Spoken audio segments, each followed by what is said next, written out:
Welcome back to Yang Daily. I'll be your host, Alex Cheney, bringing you all the Yang news you need to live your life right. Lots of congressional news, articles, and a surprise from America's motherland today. Let's get cracking. Big news from across the pond. The EU has put together a series of policies to create a data marketplace by 2022. Called the Trusts Project, it will set up a pan-European pool of personal and non-personal data on publicly owned servers that should become a one-stop shop for businesses and governments looking to access citizens' information. Global tech companies will not be allowed to store or move Europeans' data. Instead, they will be required to access it via the trusts. Citizens will collect data dividends, which haven't been clearly defined but could include monetary or non-monetary payments from companies that use their data. With the EU's roughly 500 million citizens poised to become data sources, the trusts will create the world's largest data market. Dang, they are going big over there. That's pretty freaking cool and seems like a really good idea. Other than that, it sounds like this particular implementation wouldn't have baked-in transparency and personal control, meaning people wouldn't always be aware of what's happening with their data or be able to change it, which is one of the issues that need to be solved. I don't see why that couldn't be fixed, though, but they also better have pretty good security on those servers. We've got great congressional news. I forgot to report a couple of days ago that Ilhan Omar won her primary, making it very likely we will retain this advocate of UBI. Furthermore, it's pretty much a straight toss-up as to which way the Senate will fall in November. Regardless of your political preference, for the sake of democracy, we need to make it blue. We cannot allow Mitch to block bills for another 6 years. We can't afford a dead legislative branch at a time of crisis. Just look what it's doing to us now.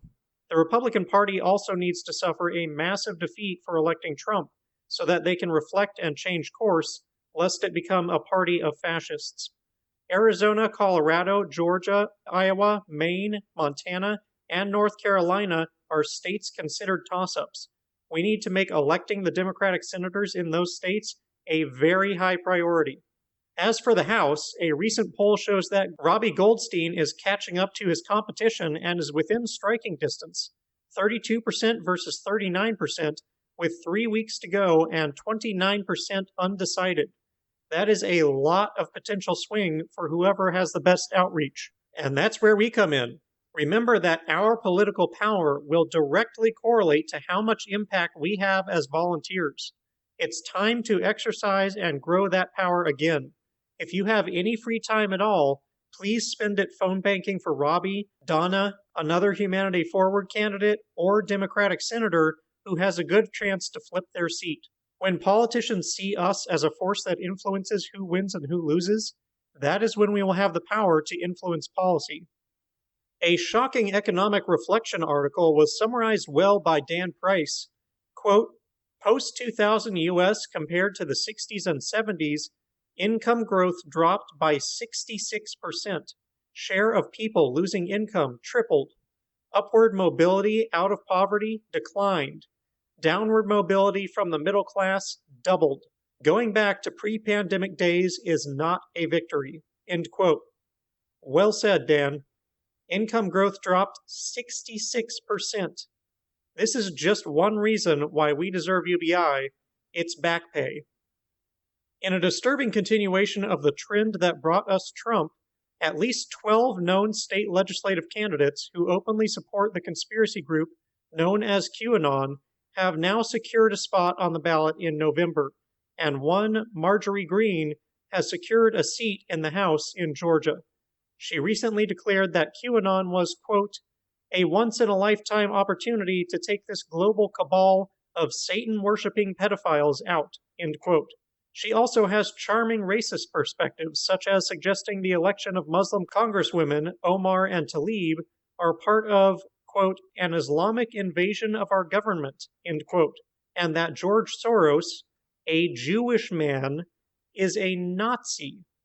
Naturally, these conspiracy nuts worship Trump, and Trump was quick to congratulate Greene on her victory, calling her, quote, a future Republican star, end quote, and saying she is, quote, strong on everything and never gives up, a real winner, end quote. These are the people being elected to lead our country by the Republican Party. If anyone wonders why the GOP needs to lose hard, this is why. They are embracing nut jobs and placing them in power. The party has been overrun and it must lose before it can reform into something sane. Put simply, this is what happens when mainstream media becomes radicalized by profit seeking and loses the public's trust. Logic and science are being undermined massively, and with it, civilization. We're headed toward the Dark Ages where everything is based on faith. This is why it is so much more vital than people realize that we find a healthy funding mechanism for journalists. It would also help a great deal if we reinstated the Fairness Doctrine, a communications policy we had from 1949 to 1987, back when news was actually respected.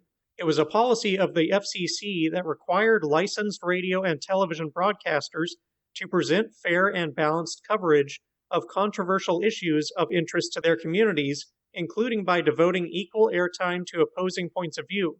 Individuals who were the subject of editorials or who perceived themselves to be the subject of unfair attacks in the news programming were to be granted an opportunity to reply, and candidates for public office were entitled to equal airtime.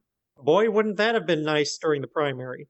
Tough to enforce, but clearly it was working and keeping voters at a decent level of sanity. Maybe we should try it again? If you live in Canada, there's a new petition available to turn the CERB into a permanent UBI. Add your name at the link below. Chris Taylor wrote a great article to people of the future discussing what their world must be like with UBI. It had a couple particularly fantastic lines. One was, quote, "The ultimate goal is to make life as close to the college experience as possible, a life dedicated to research, exploration, and creativity, while automation ensures that everyone has enough food and leisure time to pursue their unique contribution to the world." End quote. That's a great description of what society's goal should really be, rather than 100% employment by any means. Let the robots work and humans do what we're good at: learning, creating, inventing, caring, and living. Another good line was, quote, "A basic income would be the crowning achievement of capitalism because it would give everyone a bit of capital to invest in their own lives. Marx's vision of a workers' utopia would have been delivered not by a dictatorship of the proletariat, but by the very system Marx hated." End quote. I love this one because it seems like a really compelling argument to a certain group of rather toxic anti-socialism fanatics. Present UBI to them as the ultimate smackdown to Marx by proving that capitalism can provide a better life for workers than socialism or communism, because even those don't provide basic needs as a right, or if they do, they take away the freedom of people to decide what those needs are. Only capitalism, supported by UBI, lets people freely choose how to live their lives. Stick that one in your back pocket. Kyle Tierman wrote a peculiar, amusing, and informative article on UBI for us. It couches the argument for UBI, which closely follows Yang's stump speech, in a bizarre story about flirting with a UFC fighter's girlfriend. Definitely a unique approach, and might be a good one to share and bookmark. Yang appeared on the Young Turks a couple days ago and had some good conversations with Chink about UBI, M4A, automation, the DNC exclusion, Yang's position in the White House, and more. It's in 2 parts below. Saw a lot of positive feedback from burners and other progressives in the comments. Get in there and fuel that fire, because we need all the unity we can get to make ourselves heard. Yang will be one of the panel guests alongside Pete Buttigieg on Friday's Real Time with Bill Mayer. Mayor Keisha Lance Bottoms and author Colin Cowherd will be the interviewees. Getting into the big time, the brand is spreading. Hill of Roses made an episode devoted to debunking UBI myths with guests Carl Witterquist and Scott Santons. I haven't had time to review it, but I'm sure it's a good resource to watch and bookmark for referring UBI critics to. And finally, Atlanta, Georgia has joined the UBI March. Has your city? If not, put it on the map at the link below. And that'll do it for today's Yang Daily. Congratulate Ilhan, support humanity first and democratic candidates, read, share, and bookmark the Declining Economy, Future of UBI, and UFC UBI articles, as well as the UBI Myths video. Sign the UBI petition if you're Canadian. Spread some love for Chink reaching out so we can reunite the Progressive Front. Sign up for the UBI March.